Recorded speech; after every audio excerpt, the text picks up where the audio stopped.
Hello students, welcome है आपका फिर से हमारे चैनल बिकम टीचर पर।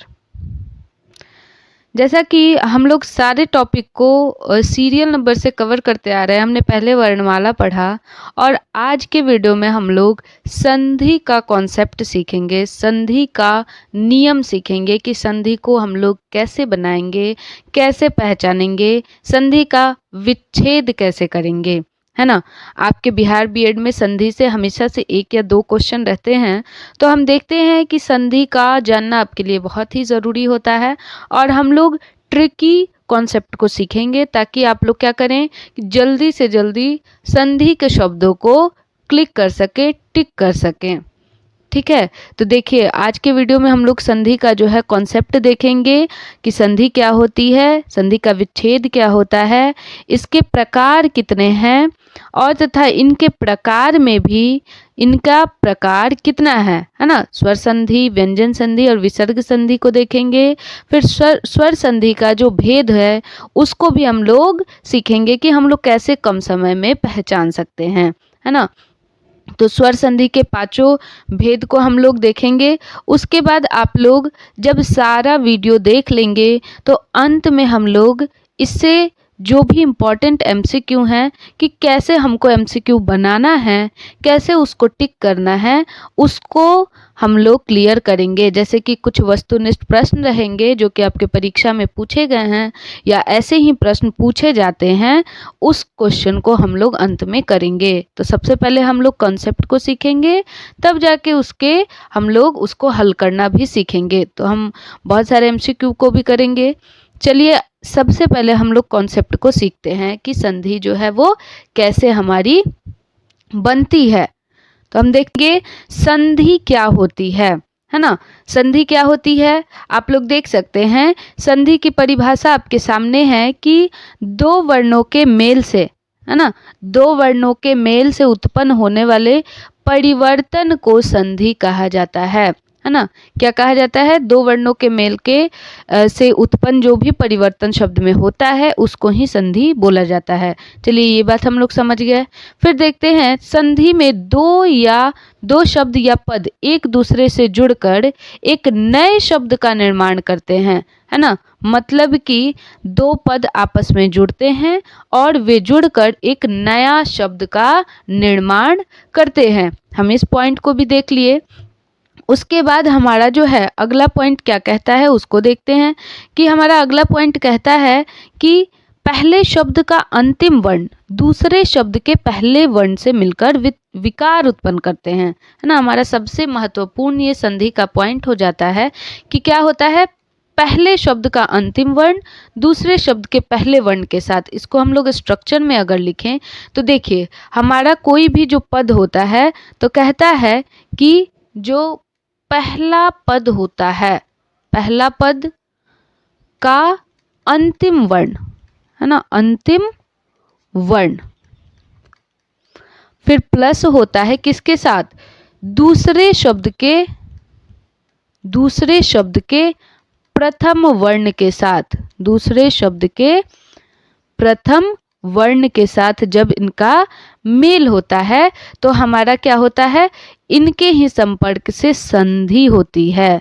क्या होती है? संधि होती है ना। यही स्ट्रक्चर हमारा हो जाता है और हमारी संधि आ जाती है।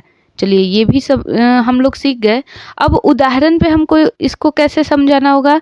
जैसे आप देख सकते हो कि विद्या का आलय, है ना, विद्या प्लस आलय, विद्या प्लस आलय हमारा विद्यालय बनाता है। क्या बनाता है? विद्यालय बनाता है। यहाँ पे संधि हमारी कहाँ पे हुई है? तो यहाँ पे विद्या के आ में हुई है और यहाँ पर भी आ है। तो हमारा संपर्क जो हुआ है वो इन दोनों के बीच में हुआ है और यहाँ पे हमारी संधि हो गई है। तो हमको ध्यान देना है जो पहला पद का अंतिम वर्ण होगा, जैसे विद्या का अंतिम वर्ण क्या है? आ है, और दूसरा पद का जो प्रथम वर्ण होगा ये भी आ है। तो हमारे आ और आ के मेल से हमारा आ बना हुआ है, यही हमारा नियम कहता है। लेकिन अब हम इसके भेद पे जानेंगे कि आखिर आ और आ हुआ कैसे। आ और आ का मेल हुआ कैसे और ये आही कैसे बनाते हैं। तो हम ये जान सकते हैं कि दो जो पद मिलते हैं उन्हीं के विकार से हमारी संधि होती है और उनसे एक नया शब्द बनता है। चलिए आगे बढ़ते हैं तो इसके नियमों को जानते हैं, है ना। जैसे कह रहा है कि संधि को समझकर, अभी हमने विद्या का आलय, विद्या प्लस आलय देखा था, है ना। विद्या का आलय नहीं, विद्या प्लस आलय। तो जब हमारी संधि हो गई थी, जैसे कि विद्यालय हमारा एक संधि किया हुआ शब्द है ना।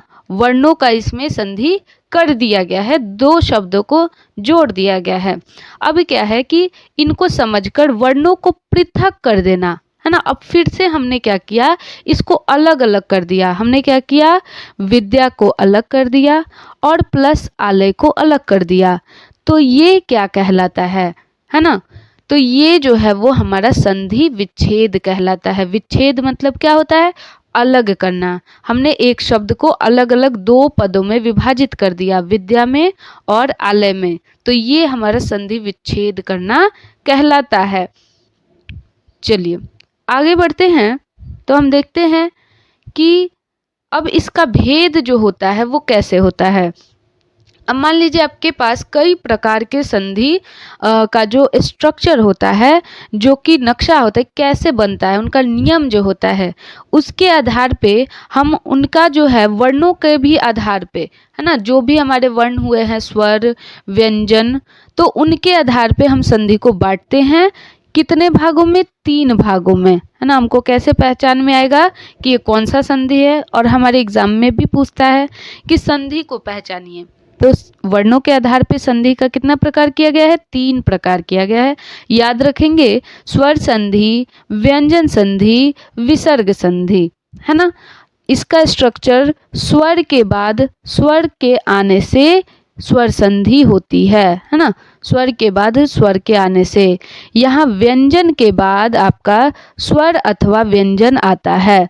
स्वर अथवा क्या आता है, व्यंजन आता है, तो हमारी व्यंजन संधि होती है। और यहाँ पे विसर्ग के बाद हमारा क्या होता है, स्वर या व्यंजन आता है, तो विसर्ग संधि होती है।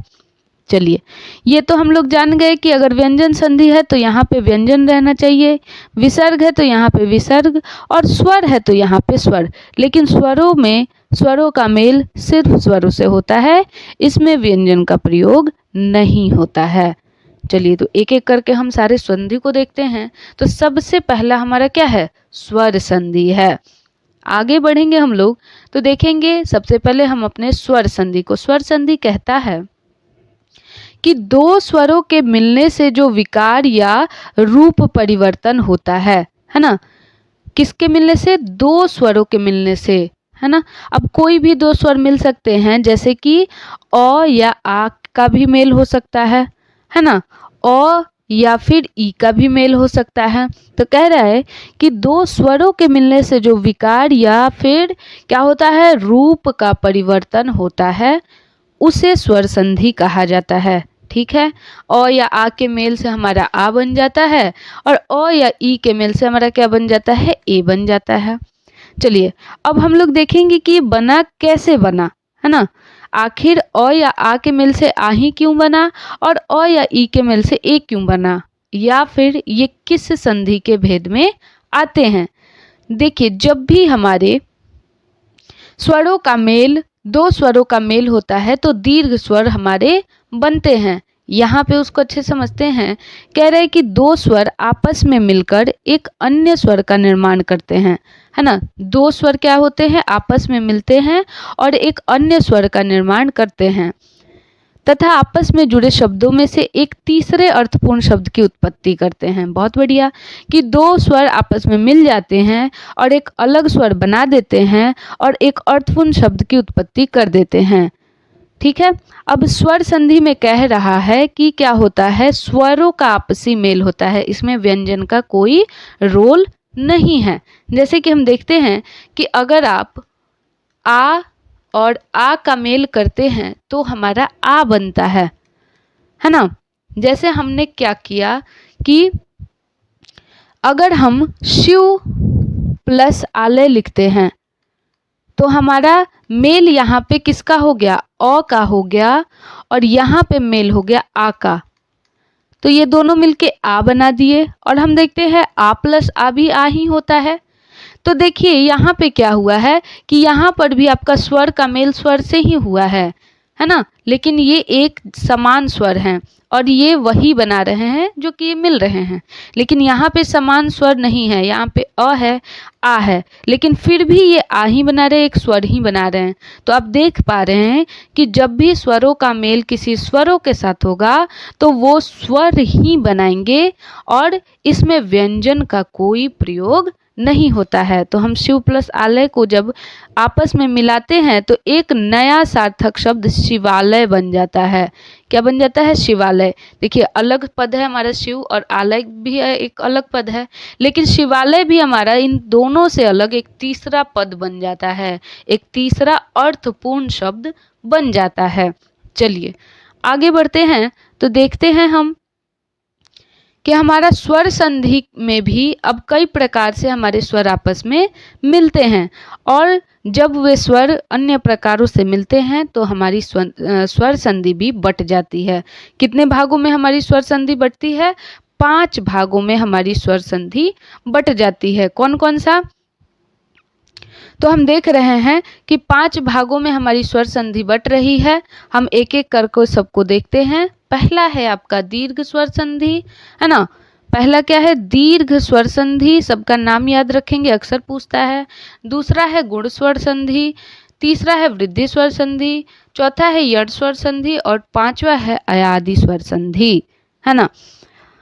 ये क्या है, ये क्या है, वृद्धि संधि क्या है, यण क्या है, अयादि क्या है ना। दीर्घ गुण वृद्धि यण अयादि को हम कैसे पहचानेंगे, हमारे एग्जाम में क्वेश्चन भी आते हैं कि आप संधि को पहचानिए, है ना, कि इसमें कौन सी संधि है, दीर्घ है, गुण है, वृद्धि है, स्वर है, यण है, अयादि है। ठीक है, तो मैं कुछ इनके शब्द जो हैं पहचान चिन्ह के तौर पे लिख दे रही हूँ, जो कि आगे आप लोगों को काम करेंगे, है ना। इसको ज़रूर आप लोग लिखेंगे कि पहचान चिन्ह इनका क्या होता है। ठीक है, दीर्घ स्वर संधि के शब्दों की पहचान चिन्ह जो होती है वो आ होती है, बड़ी होती है और बड़ा ऊ होता है। अब ये काम कैसे करेंगे वो हम लोग आगे के स्लाइड में समझेंगे। गुण स्वर संधि का जो पहचान चिन्ह होता है वो क्या होता है, तो वो हमारा ए होता है, ओ होता है, अड़ होता है ना। यहाँ पे री भी होता है ना, दीर्घ स्वर संधि में री भी आता है। चलिए वृद्धि स्वर संधि में क्या होता है कि इसके जो पहचान चिन्ह है वो ए और औ हैं। अभी आप लोगों को लग रहा होगा कि ये कैसे पहचानेंगे हम लोग, लेकिन देखिए इनका बहुत ही अच्छा यूज़ है और इनको अगर आप याद रखते हैं तो आप शब्दों को जल्दी पहचान पाएंगे। यण संधि का जो पहचान चिन्ह है य, व और र है, लेकिन इनके पहले एक अधूरा वर्ण रहता है। क्या रहता है, अधूरा वर्ण रहता है। ठीक है, और इसके बाद अयादि स्वर संधि का य तथा व शब्द के बीच में रहते हैं, तो इनका पहचान चिन्ह क्या है, य तथा व, है ना, य तथा व। चलिए ये तो आपका ट्रिक हो गया और इसको ध्यान में रखेंगे। इसके बाद हम लोग एक एक करके सारे स्वर संधि को समझेंगे। आगे बढ़ते हैं तो हमारा पहला जो स्वर संधि है वो हो जाता है दीर्घ स्वर संधि। आपके सामने है, क्या है, दीर्घ स्वर संधि। दीर्घ स्वर संधि क्या कहता है कि दो सजातीय, है ना, सजातीय, सजातीय का मतलब एक ही प्रकार के अथवा सवर्ण स्वर, है ना। क्या कह रहा है, सवर्ण स्वर अ या आ आदि मिलकर दीर्घ स्वर, है ना, क्या करते हैं, दीर्घ स्वर के रूप में परिवर्तित होते हैं। ऐसी संधि को दीर्घ स्वर संधि कहा जाता है ना। क्या समझ में आया, ज़्यादा समझ में नहीं आया होगा, लेकिन अब हम लोग अच्छे से समझेंगे कि क्या कह रहा है। दो सजातीय स्वर, सजातीय में आपका क्या हो जाएगा, अ या आ या ई या ई, उ तथा डी, है ना। यहाँ पे हम देखते हैं अ या आ, ई उ डी के बाद समान ह्रस्व या दीर्घ स्वर जुड़ता है। उन्हीं के समान ह्रस्व या दीर्घ स्वर जब जुड़ता है तो दोनों मिलकर यही बनाते हैं, है ना। क्या बनाते हैं, यही बनाते हैं। आ बनाएंगे, बड़ी बनाएंगे, ऊ बनाएंगे, री बनाएंगे। अब देखिए यहाँ पे मैंने आपको पहचान चिन्ह में ये चीज लिखवाई थी, है ना। दीर्घ संधि के पहचान चिन्ह में मैंने इन चारों को लिखवाया था, आ, बड़ी, बड़ाऊ, री। आपको मतलब यहीं से रहता है, आपके शब्द इन्हीं चारों से पहचाने जाते हैं, जो भी दीर्घ संधि के शब्द हैं। कैसे, देखिए इनका स्ट्रक्चर देखिए कैसे बनता है। यहाँ पे क्या है कि अगर हम बात करें इस स्ट्रक्चर के आधार पे, तो कह रहा है कि अ या आ के बाद उसी प्रकार का समान दीर्घ या ह्रस्व स्वर जुड़ता है। मान लो हमारे अ के बाद अगर अ जुड़ा, है ना, तो भी ये आ बना देते हैं, है ना। अगर हम बात करते हैं कि अ के बाद अगर आ भी जुड़ता है तो भी ये आ बना देता है, ठीक। अगर हम बात करते हैं कि हमारा आ के बाद अ आ जाए तो भी ये आ बनाएगा। अगर हमारा आ के बाद आ आए तो भी आ बनेगा। हमने कितने तरीके से देखा, हमने 4 तरीके से देखा। लेकिन हम क्या देखते हैं कि सजातीय स्वर ही हैं, अ या आ एक ही प्रजाति के स्वर हैं, है ना। अ या आ एक ही सजातीय स्वर बोले जाते हैं, आपस में ये सजातीय हैं। वैसे ही अगर हम बात करते हैं ई और ई हमारे एक प्रकार के स्वर हैं, ठीक है, और ये हमेशा बड़ी ई बनाएंगे, है ना। यहाँ पर हमने आ को तो बना लिया, अब ई की बात करते हैं तो ये बड़ी ई बनाएंगे। अगर हम बात करते हैं छोटी ई का मेल बड़ी ई के साथ करा देंगे तो भी ये बड़ी ही बनाएगा।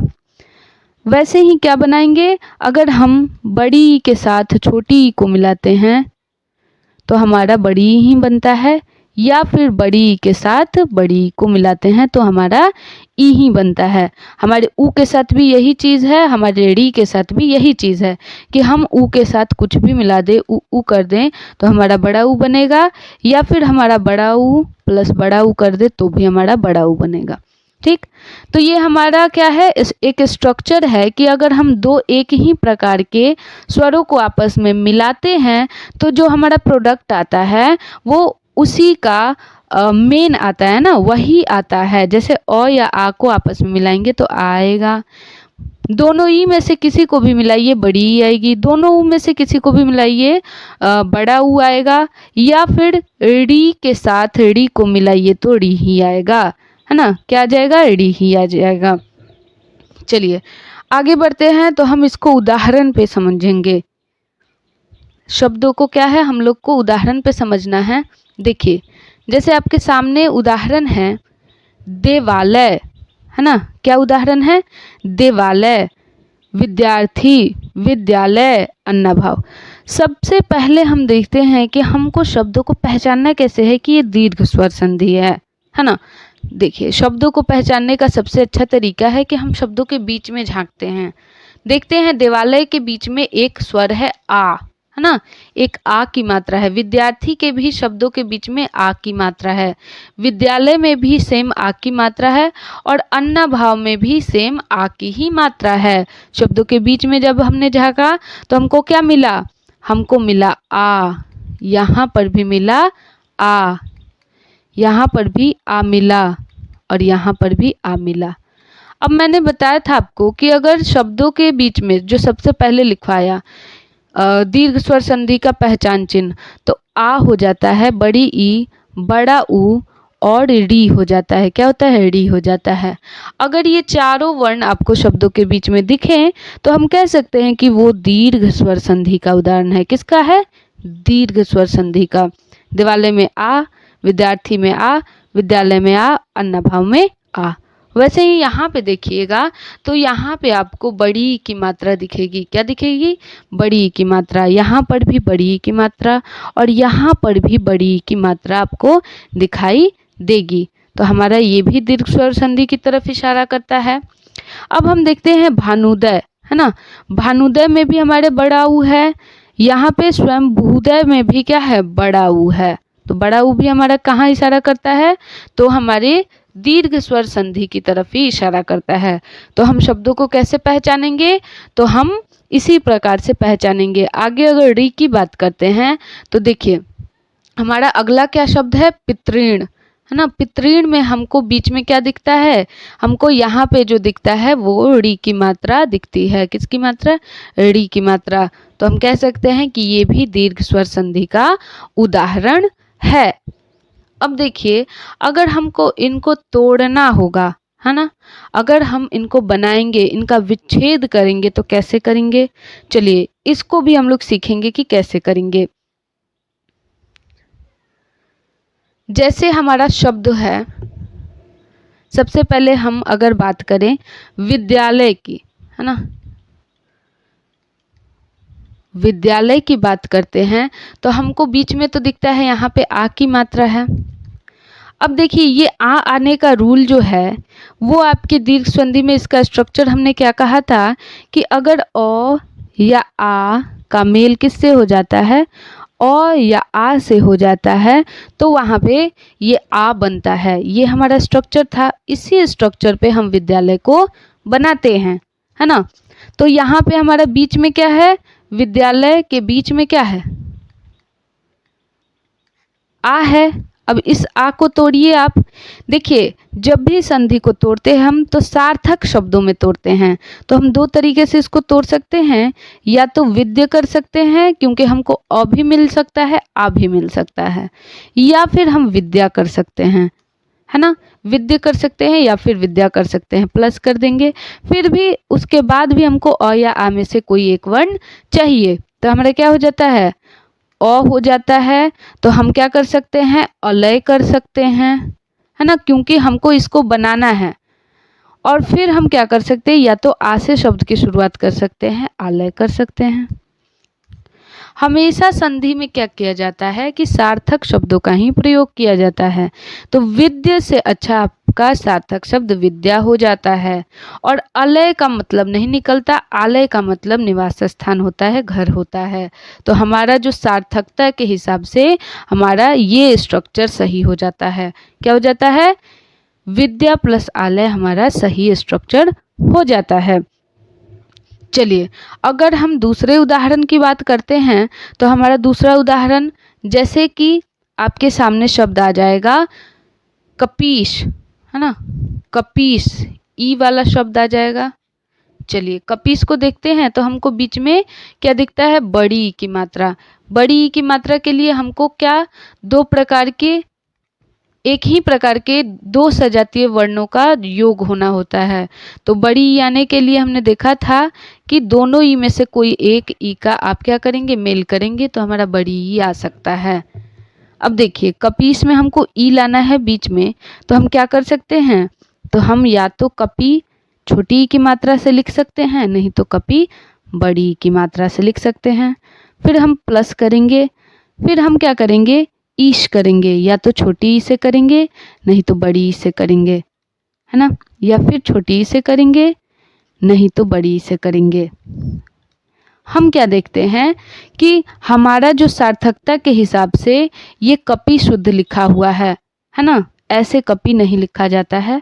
और ईस भी हमारा बड़ी ई की मात्रा से शुद्ध है ना। तो हमारा जो सार्थक जो संधि निकल के आता है वो हो जाता है कपि प्लस ईस, है ना, सार्थकता के हिसाब से, क्योंकि दो सार्थक शब्दों में ही संधि विच्छेद टूटता है और इससे एक नए सार्थक शब्द का निर्माण होता है। तो कपि प्लस ईस हमारा शुद्ध संधि हो जाता है। वैसे ही बात करते हैं अगर हम बड़े ऊ की मात्रा की, है ना, जैसे भानुदय, भानुदय, भानुदय में हम देखते हैं कि यहाँ पे बड़े ऊ की मात्रा है। तो बड़े ऊ आने का नियम जो होता है वो क्या होता है, उ प्लस ऊ या ऊ, है ना। अब इन दोनों में से कहीं भी किसी का मेल हो सकता है। तो भानुदय में हम देखते हैं कि हमारा क्या हो जाता है, भानु हम छोटे ई से भी लिखते हैं, ऊ से लिखते हैं, और भानु हम बड़े ऊ से लिखते हैं, लेकिन हमको शुद्ध लिखना है। फिर हमको बात आती है उदय लिखने की, तो उदय हम छोटे ऊ से भी लिख सकते हैं क्योंकि स्ट्रक्चर हमारा दोनों तरीके से फॉलो कर सकता है। लेकिन शुद्ध किससे निकल के आता है वो चीज़ हम देखते हैं, है ना, उदय। अब आप अपने दिमाग के अनुसार बता सकते हैं कि भानु जो है वो भानु बड़े ऊ से लिखा जाता है और उदय जो है वो छोटे ऊ से लिखा जाता है। तो हमारा जो सही संधि विच्छेद आता है वो क्या होता है, भानु प्लस उदय, है ना। क्या होता है, भानु प्लस उदय, भानुदय।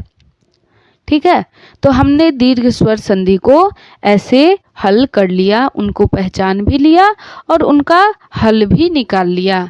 चलिए आगे बढ़ते हैं। तो एक और है री वाला शब्द, जैसे कि मैंने लिखा था पितृण, है ना। यहाँ पे आपका शब्द है पितृण। अब पितृण को बनाते हैं तो देखते हैं कि हम बीच में कौन सी मात्रा पाते हैं, री की मात्रा पाते हैं। ठीक है, और री आने का नियम कहता है कि इधर भी आपका री रहे और प्लस इधर भी आपका री रहे। दो सजातीय वर्ण दीर्घ संधि में आते हैं। तो हम देखते हैं कि री प्लस री होता है। अब इस पे हम तोड़ेंगे तो हमको कोई शुद्धता का ध्यान नहीं रखना है। हम सीधे क्या करेंगे, पितरी में री लगा देंगे नीचे और फिर ऋण, है ना, पूरे तरीके से री को इधर ला देंगे तो पितरी प्लस ऋण हो जाता है। हमारा स्ट्रक्चर भी यहाँ पे भी री आ जाता है और यहाँ पर भी री आ जाता है। ठीक है, स्ट्रक्चर भी हमारा फॉलो हो जाता है। तो री प्लस री हमारा री बन के आ जाता है। चलिए अगले जो है हमारा अगला भेद जो संधि का कहता है उसकी बात करते हैं। तो हमारा अगला भेद है गुण स्वर संधि। गुण स्वर संधि क्या कहता है, गुण स्वर संधि कहता है कि यदि अ या आ, है ना, यदि अ या आ के बाद क्या आपका आ जाए, ई या ई आ जाए, छोटी ई नहीं तो बड़ी ई आ जाए, तो ए जो होता है ना, ए के बाद उ आ जाए। यदि आ के बाद ई आ जाए या फिर उ आ जाए, है ना, तो ये ए बना देता है और क्या करते हैं ये लोग, ओ बना देते हैं। यहाँ पे छूटा हुआ है, ये जो कहता है ये है अ या आ के बाद आपका क्या हो जाए, ई या बड़ी आ जाए, तो आपका जो बनता है वो होता है स्वर ए, है ना। और अगर अ या आ के बाद आपका उ या उ आ जाए तो आपका स्वर कौन सा बनता है, ओ। ठीक, अगर अ या आ के बाद री आ जाए, है ना, अब देखिए दो भिन्न स्वर आ रहे हैं तो आपका अड़ बनता है ना, अर बनता है, अड़ का मात्रा होता है। ये आपका गुण संधि का स्ट्रक्चर है। और याद करेंगे तो मैंने ए ओ अर आपके इसके पहचान चिन्ह में लिखवाया था शुरू में ही, ए ओ अर, ये स्ट्रक्चर कहता है गुण संधि का। अब यहाँ पे देख रहे हैं कि दो सजातीय स्वर नहीं हैं, अलग अलग भिन्न भिन्न स्वर आ रहे हैं, प्लस के इधर भिन्न स्वर, प्लस के इधर भी भिन्न स्वर, तो ये मिलकर क्या बनाते हैं, तो क्रमशः अगर अ के बाद या आ के बाद ई आ जाता है तो ए बन जाता है, अ या आ के बाद उ आ जाता है तो ओ बन जाता है, अ और आ के बाद री आ जाता है तो अर बन जाता है। चलिए हम लोग इस स्ट्रक्चर को हमेशा याद रखेंगे ताकि हमारा विच्छेद जो है वो सही से बन सके। अब देखिए आगे जब हम लोग बढ़ते हैं तो देखते हैं उदाहरण में कैसे पहचानेंगे। मैंने आपको पहचान चिन्ह में आपको बताया हुआ था कि ए ओ अर को याद रखिएगा, उसी पे हम शब्दों को पहचानते हैं, जैसे कि ए ओ अर। अब देखिए हम शब्दों के बीच में यहाँ पे क्या देख रहे हैं, ए की मात्रा को देख रहे हैं, यहाँ पर भी हम ए की मात्रा को देख रहे हैं, रमेंद्र में भी ए की मात्रा को देख रहे हैं, है ना, ऊपर आप देखते हो ना ए की मात्रा लगी हुई है ना। अगर हम गंगोर्मी में बात करते हैं तो यहाँ पे ओ की मात्रा को हम देख रहे हैं, सूर्योदय में भी बीच में ओ की मात्रा है, समुद्रोर्मी में क्या है, ओ की मात्रा है, और महोदय में भी क्या है, ओ की मात्रा है। ठीक है, यहाँ पे ऊपर ओ है, यहाँ पर भी ओ है, यहाँ पर भी ओ है, यहाँ पर भी ओ है, तो हमारा ए और ओ हमने देख लिया। अब देखिए अर की मात्रा, यहाँ पर क्या हो जाता है कि देवर्षि, देवर्षि को जब हम लोग पूरा तोड़ कर लिखते हैं तो हम ऐसे लिखते हैं देवर्षि, तो हमारा अर की जो है यहाँ पे प्रोनाउंसिएशन, मतलब हम बोलते हैं अर, है ना, हम क्या उच्चारण क्या करते हैं, अर का उच्चारण करते हैं, देवर्षि, महर्षि, है ना, महर्षि, हम अर का उच्चारण करते हैं तो अर का उच्चारण किस में आ जाता है, गुण संधि में आ जाता है। तो आपको शब्दों के बीच में ध्यान देना है, अगर ए की मात्रा रहेगी या ओ की मात्रा रहेगी या फिर अर की मात्रा रहेगी तो वो गुण संधि का उदाहरण होता है। ठीक है, अगर हमको इनको बनाना होगा, इनका विच्छेद करना होगा तो कैसे करेंगे, तो चलिए आइए समझते हैं। देखिए, अगर हमारे पास शब्द आ जाता है सबसे पहला ए की मात्रा वाला, है ना, जैसे कि महेंद्र, महेंद्र शब्द आ जाता है। अब हम इसके बीच में ए की मात्रा को देखते हैं, है ना, तो ए आने का जो संधि में मैंने रूल बताया है वो क्या ऊपर बताया है कि अ या आ के बाद आपका दोनों ई में से कोई एक ई आ जाता है तो ए बनता है। इसी स्ट्रक्चर पे हम इस शब्द को भी तोड़ेंगे, है ना। तो हम क्या करेंगे, मह कर सकते हैं क्योंकि हमारा अ भी आ सकता है और आ भी आ सकता है, तो यहाँ पे ह भी कर सकते हैं और महा भी कर सकते हैं। यहाँ पे अ आ गया, यहाँ पे आ गया। अब प्लस देखिए, प्लस के बाद हमको ई देखना है ना, तो हम लोग क्या देखेंगे, यहाँ पे हम लोग कर सकते हैं इंद्र, ऐसे लिख सकते हैं, या फिर बड़ी ई के साथ हम लोग इंद्र ऐसे लिख सकते हैं। यहाँ पर भी सेम चीज़, इंद्र हम लोग ऐसे लिख सकते हैं और इंद्र हम लोग कैसे लिख सकते हैं, ऐसे लिख सकते हैं। सार्थकता की बात आती है तो देखिए आपके मह का कोई मीनिंग नहीं निकलता, लेकिन महा का मीनिंग आपका निकलता है। और इंद्र भी आपको कैसे लिखा जाता है, छोटी ई के साथ लिखा जाता है। तो हमारा शुद्ध और सार्थक संधि निकल के आ जाता है महा प्लस इंद्र। क्या निकल के आता है, महा प्लस इंद्र निकल के आ जाता है, जो कि महेंद्र बनाता है। ठीक, अब हम आगे की बात करते हैं तो ओ की मात्रा वाले शब्दों को देखते हैं। ओ की मात्रा वाला शब्द जैसे हमारा क्या हो जाता है, सूर्योदय, है ना, सूर्योदय। सूर्योदय के बीच में हम ओ की मात्रा को देखते हैं तो यहाँ पे ओ आने का नियम मैंने क्या बताया था कि अगर अ या आ के बाद आपका क्या आ जाता है, ऊ या बड़ा ऊ आ जाता है तो ये ओ बना देता है। क्या बना देता है, ओ बना देता है। चलिए इसको समझते हैं। अगर आप क्या कर सकते हैं, इसको ओ लाना है तो आप कर सकते हैं सूर्य, य की मात्रा अंत में ला सकते हैं, या फिर आप सूर्या कर सकते हैं।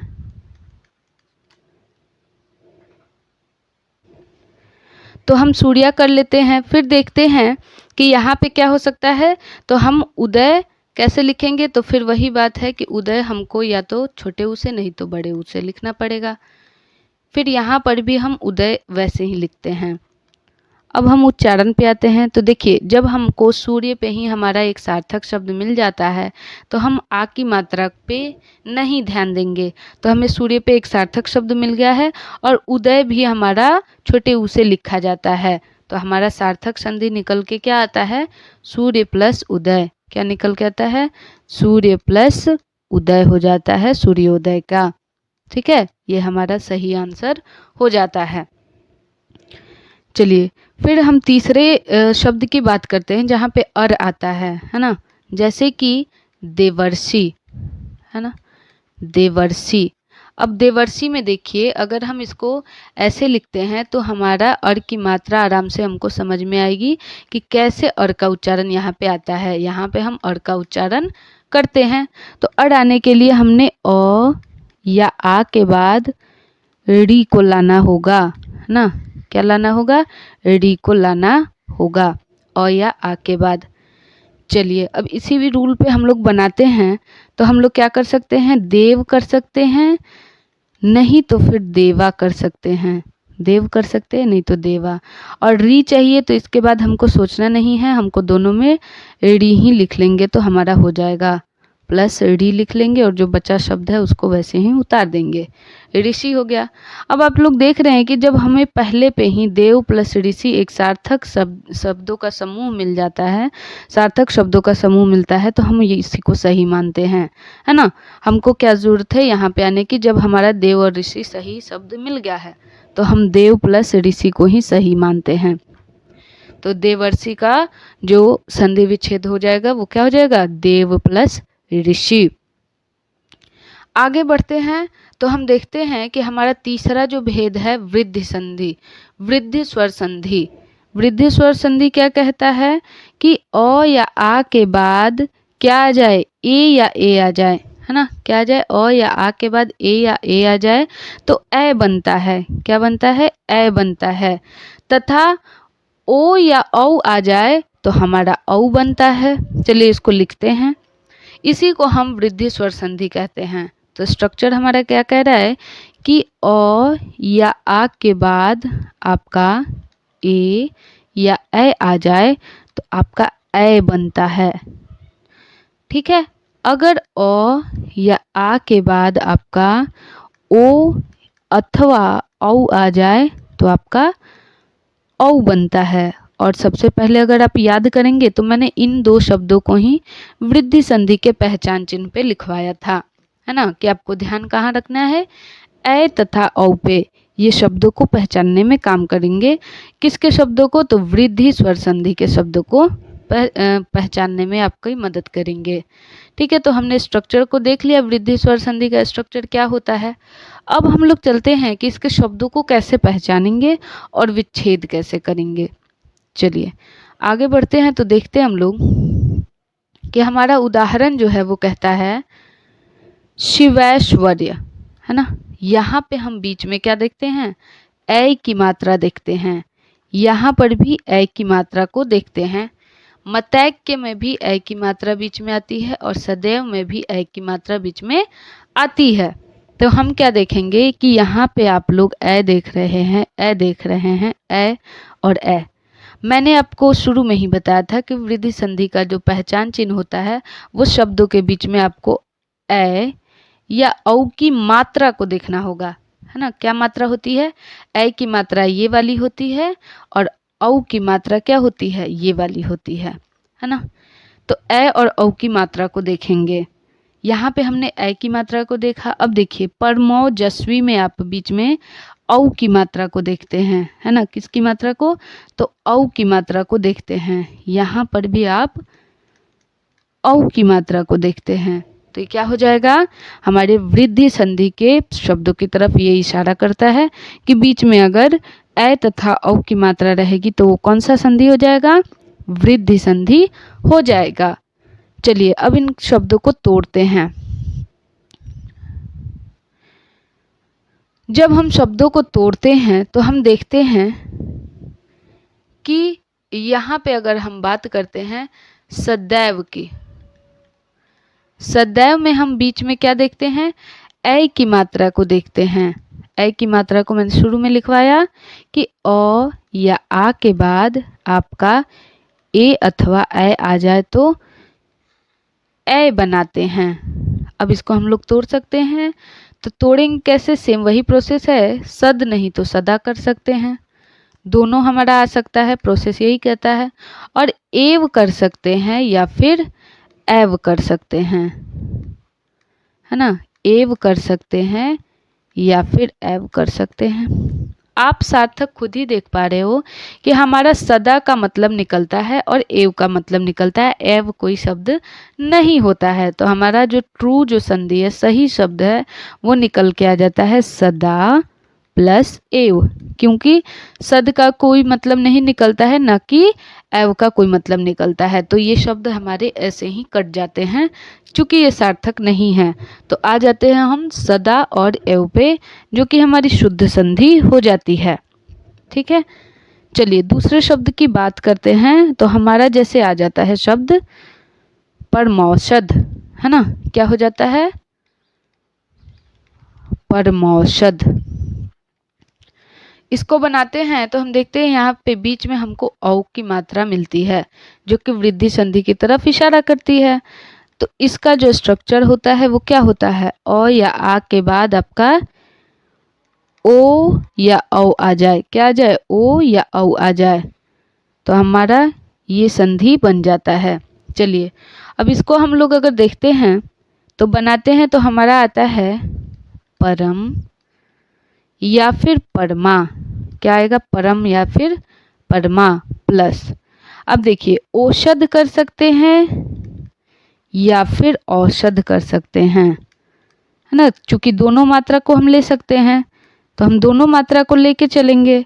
तो औसत कर सकते हैं या फिर औसत, यहाँ पर भी सेम चीज, औसत कर सकते हैं या फिर औसत कर सकते हैं। अब देखते हैं हम लोग क्या होता है कि परम का मतलब आपका निकलता है, परमा का मतलब क्या होता है ना, और औषध का कोई मीनिंग नहीं निकलता है, हमारे औषध का मीनिंग निकलता है। तो परम आपका सार्थक हो गया और औषध आपका सार्थक हो गया। तो हमारा शुद्ध जो संधि निकल के आता है परमौषध का, वो आपका क्या हो जाता है, तो परम प्लस औषध हो जाता है। क्या हो जाता है, परम प्लस औषध हो जाता है। ठीक है, चलिए तो हम आगे बढ़ते हैं और अपना अगला जो है संधि का भेद पढ़ते हैं। हमारा अगला भेद जो कहता है वो कहता है यण स्वर संधि का, है ना। क्या है, यण स्वर संधि, बहुत ही इंपॉर्टेंट है। देखिएगा, कह रहा है कि ई या उ तथा री के बाद यदि कोई भिन्न स्वर आ जाए या फिर विजातीय स्वर आ जाए, मतलब इन यही स्वर ना आए, इनसे अलग कोई भिन्न स्वर आ जाए, तो ई का क्या बन जाता है, य बन जाता है ना, य बन जाता है, उ बन जाता है। य बनेगा यहाँ पे, यू नहीं, य बनता है, उ बनता है, और तथा क्या बनता है, उ का व बन जाता है और री बन जाता है। ठीक है, अब देखते हैं इसको कैसे हमारा बनता है।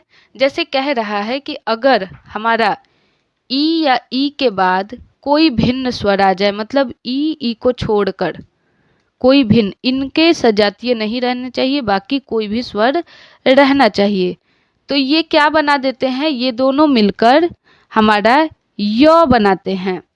क्या बनाते हैं, य बनाते हैं। वही बात करते हैं, कह रहा है कि अगर उ के बाद कोई भिन्न स्वर आ जाए, मतलब कि आपका उ नहीं आना चाहिए, तो ये व बना देता है। क्या बना देता है, व बना देता है। और वही अगर बात करें कि री के बाद कोई भिन्न स्वर आ जाए, तो वो क्या बना देता है, तो वो र बना देता है, र बना देता है। चलिए इसको भी समझते हैं। मतलब कि आपको याद रखना होगा, इसके जो पहचान चिन्ह में मैंने लिखवाया था, य व तथा र, यण स्वर संधि का पहचान चिन्ह होता है। शब्दों के बीच में ये आते हैं, लेकिन एक शर्त है कि य व र के पहले कोई एक अधूरा वर्ण भी आना चाहिए, है ना। शर्त यण संधि का यही होता है। आगे जब हम इसके शब्दों में देखते हैं तो हम लोग देखते हैं कि इसका पहचान चिन्ह जो कहता है वो कहता है कि अगर हम बात करें य और व की, यहाँ पे आपके सामने है य और व की, तो इसके पहले एक अधूरा वर्ण रहता है, पहचान चिन्ह इसकी यही है। अब देखिए शब्दों में, जैसे यहाँ पे यद्यपि में आपको नहीं दिखेगा कि कहाँ पे अधूरा वर्ण है, लेकिन जब हम इसको तोड़ेंगे तो हमारा ये यद्यपि, हम लोग ऐसे लिखते हैं यद्यपि। इत्यादि में आप देख सकते हो य के पहले अधूरा वर्ण त है, अतिउत्तम में भी य के पहले त है, न्यून में भी य के पहले अधूरा न है, नद्यर्पण को भी हम लोग ऐसे लिख सकते हैं नद्यर्पण, है ना, नद्यर्पण, तो य के पहले अधूरा वर्ण आ जाता है। और दिव्यागमन में भी य के पहले व आ जाता है, यहाँ पर भी य के पहले अधूरा वर्ण है, हलंत लगा हुआ शब्द अधूरा रहता है। तो हम देखते हैं कि य के पहले अधूरा वर्ण सब में है, यण संधि के सारे शब्दों में य के पहले अधूरा वर्ण आपको देखने को मिलेगा। ठीक है, अब व की बात करते हैं तो देखते हैं व के पहले भी अधूरा वर्ण है, यहाँ पर भी अधूरा वर्ण है और यहाँ पर भी अधूरा वर्ण है। इसका मतलब कि यण संधि के शब्दों में य तथा व के पहले अधूरा वर्ण रहता है, तो हमारे यण संधि हो जाते हैं।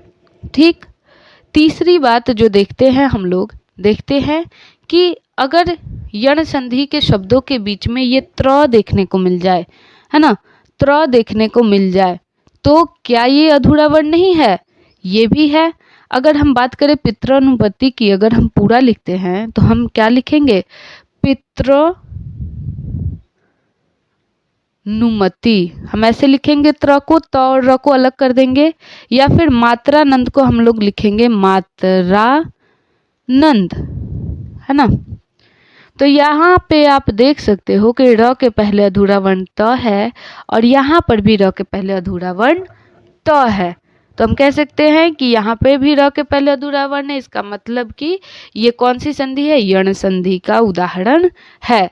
या फिर त्र वाले जब बीच में आपको त्र से शब्द मिल जाए तो भी वो इशारा करते हैं कहाँ पे, तो वो यण संधि के शब्दों की तरफ इशारा करते हैं, जगह अगर आपको शब्दों के बीच में त्र दिख जाता है। ठीक है, चलिए अगर हम बात करेंगे कि इसके विच्छेद की बात करते हैं, तो हम सबसे पहले य के पहले अधूरा वर्ण आने की बात करते हैं। किसकी बात करते हैं, य के पहले अधूरा वर्ण। जैसे हमने क्या देखा, अत्यधिक देखा, है ना। अत्यधिक में हमारा क्या होता है कि हम देखते हैं य के पहले अधूरा वर्ण त है। देखिए अगर हमारा य आने का स्ट्रक्चर हम ऊपर की तरफ देखें तो यहाँ पे था कि ई या ई के बाद कोई भिन्न स्वर आए तो य बनता है, कोई भिन्न स्वर, है ना, तो य बनता है और य के पहले आपको अधूरा वर्ण जरूर रहता है।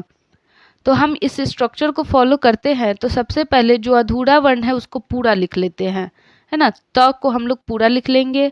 अब उस पे हम ई की मात्रा को लगाते हैं, तो हम छोटी ई भी लगा सकते हैं स्ट्रक्चर के हिसाब से और बड़ी ई भी लगा सकते हैं, प्लस करेंगे। फिर कोई भिन्न स्वर, तो कोई भिन्न स्वर की आपको चिंता नहीं करनी है, जो य की मात्रा होगी उसी से उसी स्वर को लिख दिया जाता है। तो हम देख पा रहे हैं कि य पे हमारी किसकी मात्रा है, तो अ की मात्रा है ना। जब कुछ नहीं होता है तो अ होता है, तो अधिक हमारा हो जाएगा और यहाँ पर भी अधिक हो जाएगा। ठीक है, अब अति आपको पता है कि हमारा अति लिखने का शुद्ध तरीका कौन सा है, ऊपर वाला है, नीचे वाला अति गलत हो जाता है ना। तो ये वाला हमारा सही हो जाता है संधि का स्ट्रक्चर अत्यधिक के लिए, क्योंकि अति जो है वो बड़े मात्रा से नहीं लिखा जाता है, अति हर्षई से लिखा जाता है। तो अति प्लस अधिक हमारा सही हो जाता है। वहीं बात करें अगर मनवंतर की, है ना, मनवंतर, हम देख रहे हैं कि व के पहले अधूरा वर्ण न है ना। तो व आने का जो स्ट्रक्चर है यन संधि में वो कहता है कि ऊ या ऊ के बाद ये दोनों ना आके कोई भिन्न स्वर आ जाए, है ना, मतलब ऊ ऊ ना आए, नहीं तो वो दीर्घ हो जाएंगे ना, इसीलिए क्या होता है, कोई भिन्न स्वर आ जाए। हम देख रहे हैं कि व कैसे बनता है, ऊ या ऊ के बाद कोई भिन्न स्वर आने से। अब इसको हम इस स्ट्रक्चर पे बनाते हैं तो देखते हैं कि जो अधूरा शब्द है उसको पहले पूरा लिख लेते हैं। अब इन दोनों मात्रा में से कोई एक मात्रा को हमको यूज करना है, तो ऊ भी कर सकते हैं या फिर मनु भी कर सकते हैं ना। अब देखिए यहाँ पे क्या होता है कि हम देखते हैं कि व पे कौन सी मात्रा है, तो व पे अ की मात्रा है ना, तो अंतर लिख लेते हैं और यहाँ पर भी अंतर लिख लेते हैं, है ना। तो आपको समझ में आ जाएगा कि मनवंतर जो है वो कैसे लिखा जाएगा। मनु कैसे लिखा जाता है, तो मनु जो है हमारे छोटे ऊ के मात्रा से लिखा जाता है। तो हमारा सही जो स्ट्रक्चर हो जाता है वो क्या हो जाता है, मनु प्लस अंतर हो जाता है। मनवंतर का संधि विच्छेद मनु प्लस अंतर, हमारा जो स्ट्रक्चर है यहाँ पे ऊ भी आ गया है और यहाँ पे इससे कोई भिन्न स्वर अ आ गया है, स्ट्रक्चर भी फॉलो हो जाता है। आगे बढ़ते हैं तो हमारा अगला जो भेद है वो अंतिम भेद है स्वर संधि का, वो है अयादि संधि का। देखिए अयादि संधि क्या कहता है कि ए है ना, ए ओ औ के बाद कोई भिन्न अथवा विजातीय स्वर आता है तो वह मेल ए का अय हो जाता है, ऐ का आय हो जाता है, ओ का औ हो जाता है और औ का आव हो जाता है। चलिए इसको हम लोग स्ट्रक्चर पे समझते हैं कि कह रहा है कि क्या हो जाता है, अगर हमारा ए के बाद कोई भिन्न स्वर आ जाता है, कोई भिन्न स्वर, तो ये क्या बनाता है, तो ये अय बना देता है। क्या बना देता है, अय बना देता है। अगर वही अय के बाद कोई भिन्न स्वर आता है तो वो आय बना देता है। अगर वही ओ के बाद, मतलब ये ना आके कोई अन्य भिन्न स्वर आ जाए, है ना, तो वो औ बना देता है। और फिर क्या बना देता है, यहाँ पे औ के बाद कोई भिन्न स्वर आ जाए तो ये आव बना देता है। हम शब्दों के बीच में इसका उच्चारण देखते हैं, है ना। हम अयादि संधि के शब्दों के बीच में अय, आय, औ, आव का उच्चारण देखते हैं।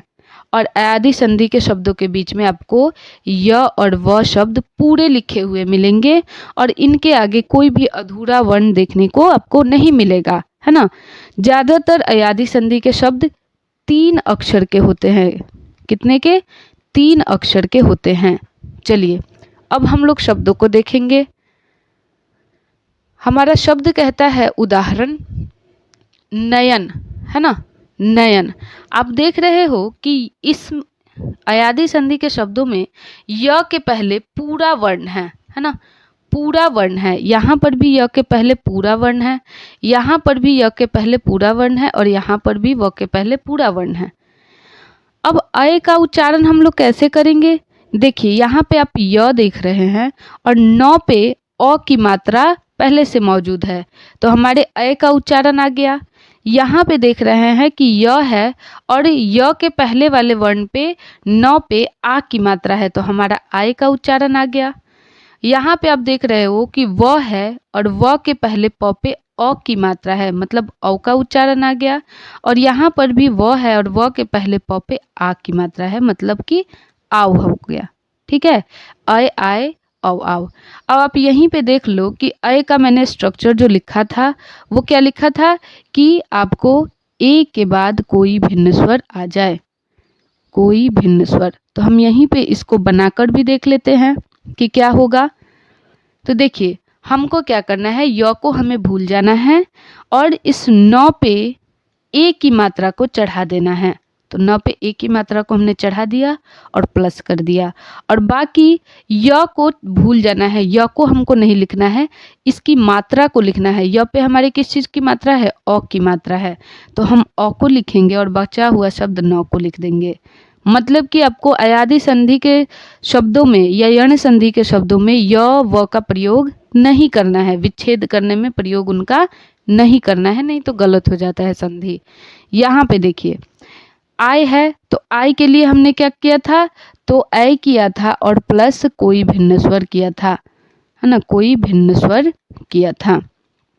तो अगर इस पे हम लोग बनाते हैं तो हम लोगों को न पे ऐ की मात्रा को लगाना पड़ेगा और प्लस कर देंगे और फिर य को भूल जाएंगे, इसकी मात्रा को याद रखेंगे। तो य पे अ की मात्रा है, जब कोई मात्रा नहीं रहती है तो अ की मात्रा छुपी रहती है तो हमारा नय प्लस अक हमारा इसका संधि विच्छेद हो जाता है। वहीं बात करते हैं पवन की, तो पवन में औ में आप देख रहे हो तो औ के लिए मैंने लिखवाया था कि ओ के बाद कोई भिन्न स्वर आ जाए तो हम क्या करेंगे, प पे ओ की मात्रा को लगाएंगे और फिर अन कर देंगे, है ना, क्योंकि व पे अ की मात्रा लगी हुई है। वैसे ही आव के लिए हमें औ के बाद कोई भिन्न स्वर चाहिए, कोई भिन्न स्वर चाहिए तो हम क्या करेंगे, प पे औ की मात्रा को लगा देंगे और प्लस अन करेंगे, वन नहीं करेंगे अन करेंगे क्योंकि य और व की मात्रा को लिखा जाता है, स्वयं य और व को नहीं लिखा जाता है ना। तो हमको बेसिकली क्या याद रखना है, अय, आय, औ, आव और इनके लिए हम किस मात्रा का प्रयोग करते हैं। ठीक, चलिए अब हमने संधि के सारे नियमों को देखा है, स्वर संधि के सारे नियमों को देखा है तो कुछ इसके अभ्यास जो प्रश्न है उसको कर लेते हैं। जैसे कि हमारा प्रश्न है सूर्योदय का संधि विच्छेद क्या होगा। अच्छा क्वेश्चन है, सूर्योदय। सबसे पहले हम संधि को पहचानेंगे कि इसमें संधि कौन सी है। अब बीच में यहाँ पे देख रहे हो कि ओ की मात्रा है, किसकी मात्रा है, ओ की मात्रा। ओ की मात्रा किन संधि में हम लोग का पहचान चिन्ह था, गुण संधि का पहचान चिन्ह था। है ना, मतलब कि ये जो शब्द है गुण संधि का है। अब ओ आने का रूल मैंने आपको बताया है, पीछे जो है वीडियो में बताया है कि ओ आने का रूल क्या होता है ना। तो हमने देखा था कि अ या आ के बाद उ आ जाए, है ना, क्या आ जाए, हमारा जो स्ट्रक्चर था वो क्या था, ओ का अ आ के बाद का क्या आ जाए, तो उ या उ आ जाए। ठीक है, इसके बाद जो है आपका आना चाहिए। तो यहाँ पे देखिए कि अ या आ जो है वो कहाँ पे है, यहाँ पे तो यो है तो ये हमारा कट जाता है ऐसे ही। यो की मात्रा हमको यहाँ पे नहीं चाहिए, हमको यहाँ पे अ या आ की मात्रा चाहिए, तो ये भी कट गया। यहाँ पर ये की मात्रा है, ये भी कट गया। यहाँ पे हमारे अ की मात्रा है, किसकी मात्रा है, अ की। और यहाँ विसर्ग, विसर्ग की बात अभी नहीं हुई है, तो हम सूर्य यहाँ पे नहीं कर सकते हैं। तो हम क्या करेंगे, सूर्य प्लस उदय करेंगे, है ना। यहाँ पे उ की मात्रा हमको साफ दिख रही है, तो हमारा सी ऑप्शन सही हो जाता है। ठीक, चलिए अगला क्वेश्चन जो है हमारा क्या होता है, मुनीस में कौन सी संधि है ना।